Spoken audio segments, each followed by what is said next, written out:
Oh, hi, I didn't see you come in. All right, I'm sorry. I promised not to start videos off like that again, even though I promised to do that last time. Guys, I am here with my brand new GIO series from Ibanez. It's a GRX20Z.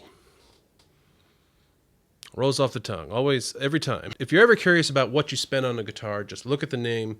The longer the name, the less you spent. First, just some basics about the guitar. This is an Ibanez guitar. Ibanez is a Japanese company with a Spanish name because they used to import their guitars from Spain. Most of their guitars are, I believe, built in Japan.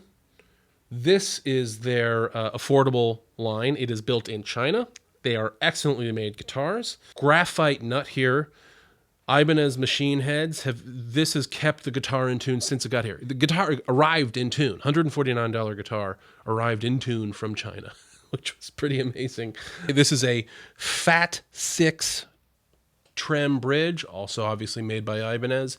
It works incredibly well, does not put the guitar out of tune. I've never seen a trem system like this on a cheap guitar. Like if you check out my Harley Benton video right here, you'll see that the second I use the trem on that, it puts the entire guitar out of tune. It's a Poplar body, Poplar neck body, rosewood fingerboard.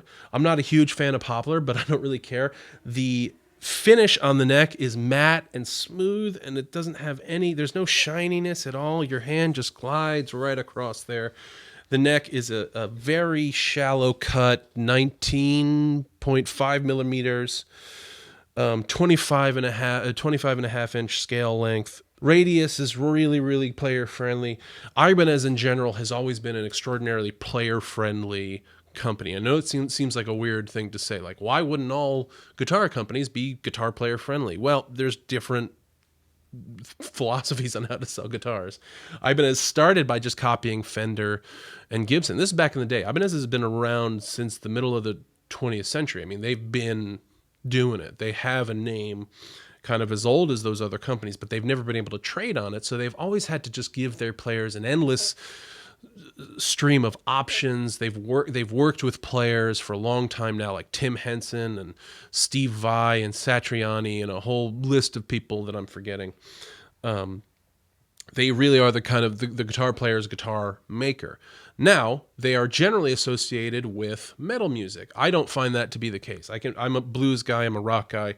I've been playing anything I want on this guitar. It's extraordinarily versatile. These are the Infinity humbucker pickups.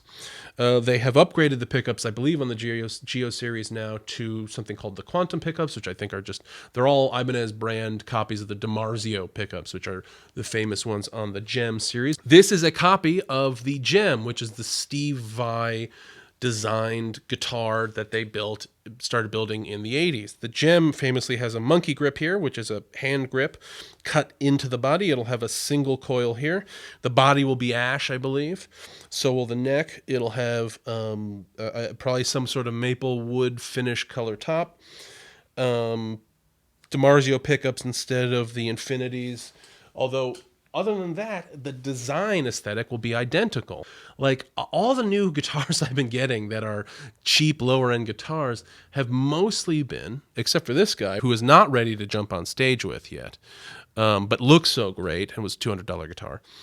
Every other guitar I've bought has been ready to take on stage, ready to record with. I can put as much power as I want through it, and I'm getting no 60-cycle hum back. I mean, that's silence. I'm not doing that with an effect. This is on just the bass. So you get a little bit of hum, but not much. This is like the noise canceling setting. I don't know the switches yet. I'll put the diagram right here. This is the switches for this guitar. Okay. There's no push-pull pot. There's nothing really that fancy. Even though I never played an Ibanez before, I know Ibanez makes quality stuff. This is no different. This is a really quality guitar. It's a little bit heavy. Not a big deal. There's so many different customizable options on these that you can get. There are, there's the $149 model, there's the $200 model, there's the $240. They really are designed for the guitar makers and finding the guitar makers where they're at. They are much less kind of precious and into themselves as Fender and Gibson are. By the way, I love Fender and Gibson. I am not insulting them, okay? I love them both. I'm wearing a Fender shirt, okay? I love everybody all the time, forever. So there are a few little things with this guitar. One is I believe it has a dirty switch. I tried to replicate the problem, but every now and then the pickup's just kind of cut out, which is a telltale sign of maybe a little bit of corrosion on one of the connections in there, something like that. This is a brand new guitar, but it was probably sitting around for a little while, and so maybe something happened to the wiring, maybe something happened during shipping. I don't think it's a systemic issue. I think they just have a dirty switch. I'm just not a huge fan of Poplar bodies in general. I just don't like the feel of Poplar, but this is kind of convincing me otherwise. The finish on the neck is a smooth, non-shiny guitar player's finish, you know. Just makes it so easy to play, so quick, so fast. All these little lovely little runs that you've tried to play on other guitars are going to be a lot easier on this guitar. It's almost like cheating, you know. You can tell that this guitar was really made with care. I do kind of like the headstock shape. I mean, now especially as I'm getting to kind of learn about the guitar and learn that it's almost just kind of like a Strat that they kind of stretched out a little bit and kind of did that with the headstock shape, even just kind of stretched out and made it a little bit thinner. But other than the aesthetic things, this is an 8 out of 10 guitar. And especially if you're an early, younger shredder and you're learning how to shred, or you have a young shredder in your family who's learning how to shred. Non-shredders too. Blues people, rock people, probably even classical people. This is a very versatile guitar. For $149, I've not seen a better deal. I know I say that often, but that's because I keep finding amazing guitar deals. And frankly, guitars, especially these lower cost guitars, are coming out of the box ready to go on stage. It's crazy. Like, I haven't intonated this. I haven't set the neck.